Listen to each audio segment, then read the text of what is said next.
প্রিয় ছাত্রছাত্রী, আশা করি তোমরা সকলেই ভালো আছো এবং পরীক্ষার জন্য প্রিপারেশান নিচ্ছ খুব মনোযোগ সহকারে। আজকে তোমাদের ফিজিক্যাল সায়েন্সের প্রশ্নোত্তর আলোচনা করব। প্রথমে আমরা দেখে নিই যে এমসিকিউ প্রশ্নের উত্তর। প্রথম প্রশ্ন বলা হয়েছে, ঘনমণ্ডলের উচ্চতা বৃদ্ধির সাথে উষ্ণতা। ঘনমণ্ডল বলতে ট্রপোস্ফিয়ার। এই ট্রপোস্ফিয়ার বা ঘনমণ্ডলের উচ্চতা বৃদ্ধি পেলে তার সাথে উষ্ণতাটা বৃদ্ধি পাবে না কমবে বা একই থাকবে, এই নিয়েই প্রশ্ন। বলা হচ্ছে অপশান কমে, একই থাকে, বাড়ে, এদের কোনোটি নয়। সঠিক উত্তর এ, কমে। পরের প্রশ্নে বলা হয়েছে, চার্লসের সূত্রের ধ্রুবক রাশিগুলি হলো। চার্লসের সূত্রের ধ্রুবক রাশি কোনগুলো? আয়তন ও তাপমাত্রা, না চাপ তাপমাত্রা, না ভর তাপমাত্রা, না চাপ ও আয়তন। এখানে কোনো অপশানই সঠিক নয়। সঠিক আনসার হচ্ছে ভর ও চাপ। পরের প্রশ্ন, 0.1 মোল কার্বন ডাইঅক্সাইডের ভর কত? 0.1 মোল কার্বন ডাইঅক্সাইডের ভর কত? 22, 2.2, 44, 4.4।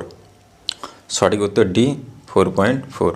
কারণ তোমরা জানো 1 মোল কার্বন ডাইঅক্সাইডের ভর হচ্ছে 44 গ্রাম পার মোল। তাহলে 1 মোলে 44, তাহলে 0.1 মোলে কত হবে? 4.4। তাহলে সঠিক উত্তর হচ্ছে কি 4.4।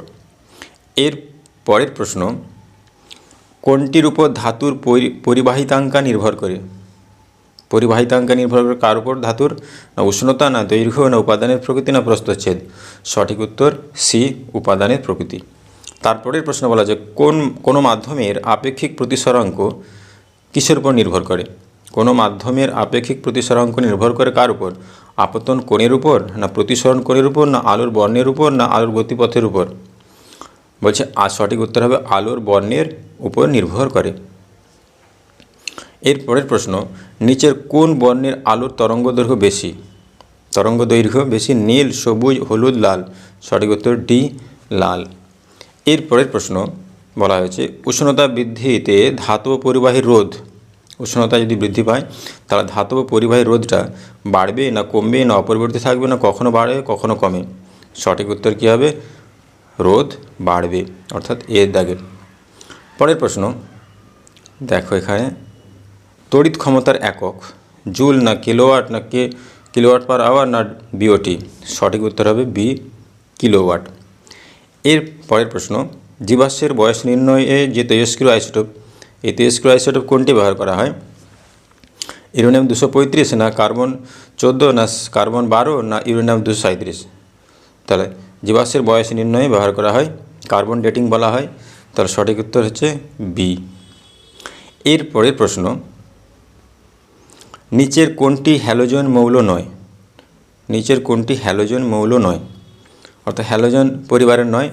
কে ফ্লোরিন, ক্লোরিন, নাইট্রোজেন, না ব্রোমিন? সঠিক উত্তর নাইট্রোজেন।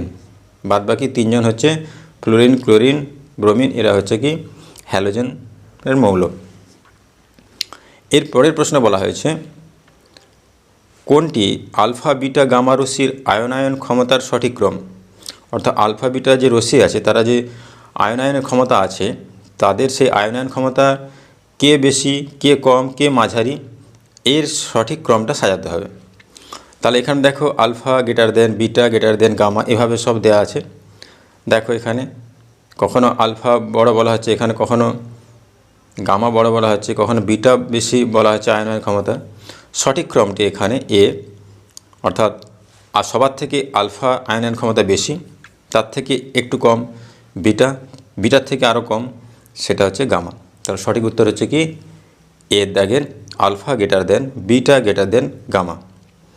এর পরের প্রশ্ন, নিচের কোনটি সমযোজী যৌগ? সমযোজী যৌগ জিজ্ঞেস করা হয়েছে। এখানে কোনটি? না NaCl, CH4, CaCl2, না KCl? সঠিক উত্তর বি, CH4।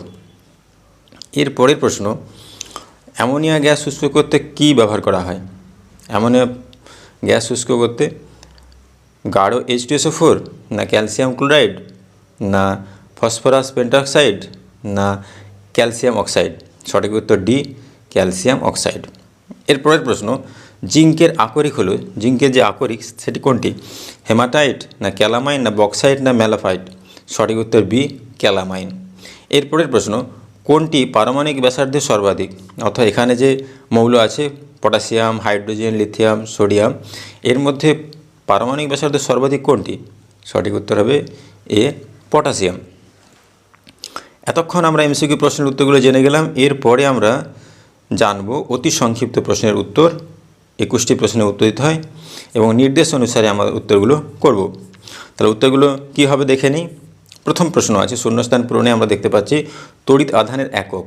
তড়িৎ আধানের একক কি? কুলম্ব। তারপরে অথবা দিয়ে বলা হয়েছে রোধের এসআই একক কি? রোধের এসআই একক ওহম। ওহম। এর পরের প্রশ্ন আমরা চলে আসি সিএফসি হলো একটি ড্যাশ গ্যাস। সিএফসি হলো একটি গ্রিন হাউস গ্যাস। তারপরে বলা হয়েছে গ্যাসের আয়তন গুণাঙ্কের মান কত?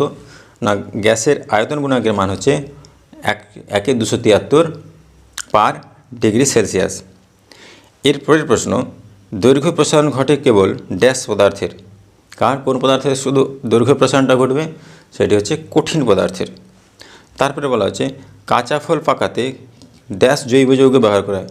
কী জৈব যৌগ? কাঁচা ফল পাকাতে, ফল কাঁচা আছে তাকে পাকিয়ে দিচ্ছে। আমরা যে অনেক ফল খাচ্ছি এখন সব কাঁচা ফল, কিন্তু সেই ইথিলিন জৈব যৌগ অর্থাৎ ইথিলিন জৈব যৌগ ব্যবহারের ফলে কাঁচা ফল পেকে যাচ্ছে।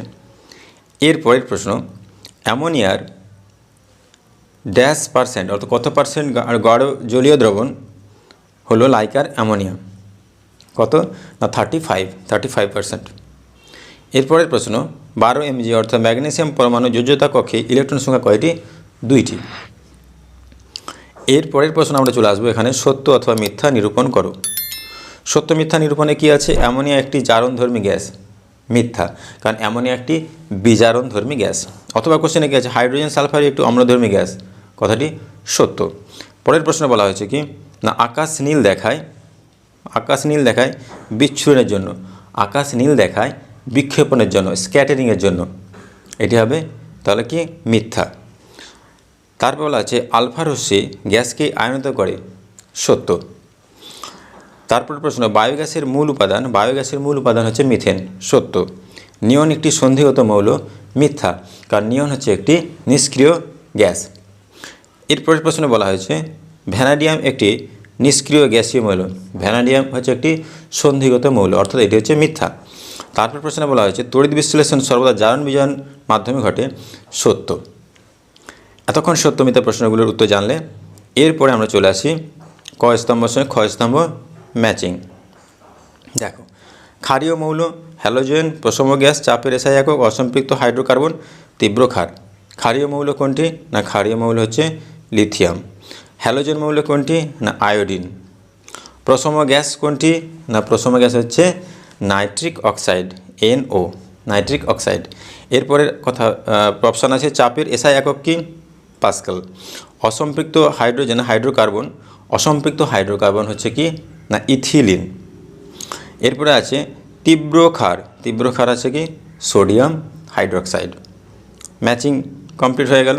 এরপর আমরা চলে আসি একটি বাক্যে উত্তর দাও যে কোনো 6টি।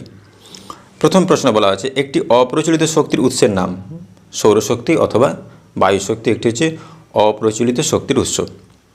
এরপরের প্রশ্ন বলা আছে দেখো পরম শূন্য উষ্ণতায় আদর্শ গ্যাসের চাপ কত? না পরম শূন্য উষ্ণতায় আদর্শ গ্যাসের চাপ হচ্ছে 0 অর্থাৎ 0, কোনো চাপ থাকছে না। তামা ও লোহার মধ্যে কোনটির তাপ পরিবাহিতা বেশি? তামা আর লোহার মধ্যে তামার তাপ পরিবাহিতা সবথেকে বেশি। অথবা কী বলা আছে শূন্যস্থানের তাপ পরিবাহিতাঙ্কের মান কত? শূন্যস্থান যেখানে তার তাপ পরিবাহিতাঙ্কের মান হচ্ছে 0। এরপরের প্রশ্ন আলোকের বিচ্ছুরণের একটি প্রাকৃতিক উদাহরণ হচ্ছে রামধনু, আলোকের বিচ্ছুরণ। তারপরের প্রশ্ন একটি মৃদু অম্লের সংকেত লেখো। মৃদু অম্লের সংকেত হচ্ছে কি? CH3COOH অর্থাৎ অ্যাসিটিক অ্যাসিড। এরপরের কোশ্চেন আছে একটি মৃদু ক্ষারের সংকেত লেখো। মৃদু ক্ষার হচ্ছে কি? Ammonium hydroxide NH4OH। এরপরের প্রশ্নে বলা হয়েছে 1 BOT সমান কত জুল? 1 BOT সমান 3.6 × 10⁶ জুল। এরপরের প্রশ্ন এলপিজির পুরো নাম কি? এলপিজির পুরো নাম হচ্ছে লিকুইফাইড পেট্রোলিয়াম গ্যাস। একটি অ্যালডিহাইড যৌগে কার্বন পরমাণুর সংখ্যা কত? না একটি অ্যালডিহাইড যৌগে কার্বন পরমাণুর সংখ্যা হচ্ছে সর্বনিম্ন 1টি। যেমন উদাহরণ হচ্ছে HCHO। এতক্ষণ তোমরা এমসিকিউ ও অতি সংক্ষিপ্ত প্রশ্নের উত্তর জানলে। যদি কোনো প্রশ্ন বুঝতে অসুবিধা হয় অবশ্যই কমেন্ট সেকশানে লিখে জানাবে, আর তোমরা বন্ধুদের মধ্যে শেয়ার করে দিও এই ভিডিওটি। আজকে এই পর্যন্তই, আবার দেখা হচ্ছে নেক্সট ভিডিওতে। Take care, good by.